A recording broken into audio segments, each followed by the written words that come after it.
Ang susunod na programa ay rated PG. Ito ay nangangailangan ng patnubay at gabay ng magulang para sa mga batang manonood. Sa wakas, lumabas na rin ang tunay na kulay ni Eric at Justin dahil umuwi pala sila ng Pilipinas, hindi dahil kay Lolo Pepe kundi pabagsakin ang Apex Hospital ng mga tanyag. Tagumpay ang plano ni Eric dahil nakapasok siya sa Apex pati na ang anak niyang si Justin na walang kahirap-hirap dahil ginamit niya si Justin para mahawakan sa liig si Giselle. Pati si Doc RJ laking gulat nang binigay ni Giselle kay Eric ang isa sa pinakamataas na posisyon sa Apex dahil si Eric na ang bagong Vice President of Finance ng ospital nila. Naging interesado si Eric sa posisyon sapagkat nalaman nila ni Justin na ang Apex Hospital na lang ang tanging kumikita sa lahat ng mga negosyo ng pamilya Tanyag.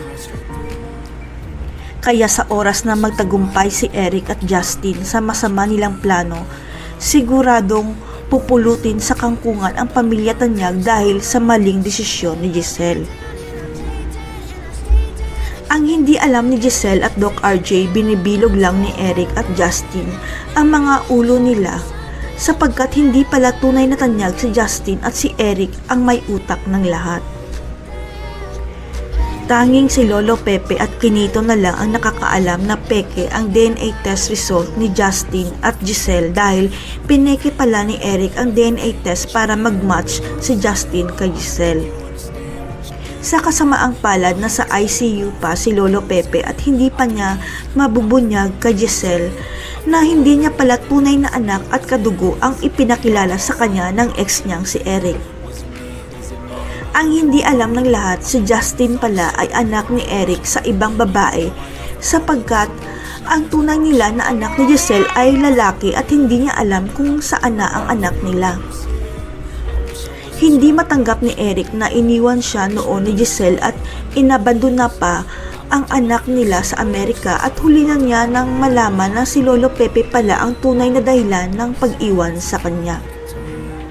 Nawala na nga sa Apex si Moira pero may bago namang kalaban ang pamilya Tanyag at mas malala pa sila kay Moira dahil hawak nila sa leeg si Giselle dahil kay Justin.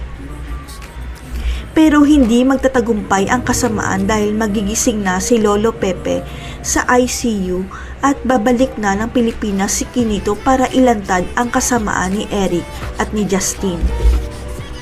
Sa pag-alis ni Doc RJ at Annalyn papuntang Japan, tanging si Giselle ang may iwan sa Apex at biglang tumigil ang kanyang mundo nang buksan ni Lolo Pepe ang kanyang mga mata. Hindi na nagpaligoy-ligoy pa si Lolo Pepe at sinabi kay Giselle na hindi mo tunay na anak ang kasamang babae ni Eric dahil lalaki talaga ang tunay mong anak.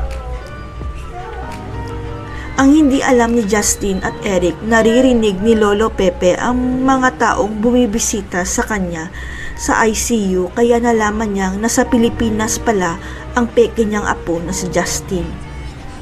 Magtagumpay kaya si Eric at Justin sa plano nilang pabagsakin ang Apex. Si Giselle kaya mismo ang magpapalayas kay Justin dahil bistado na ang plano nila. Abangan.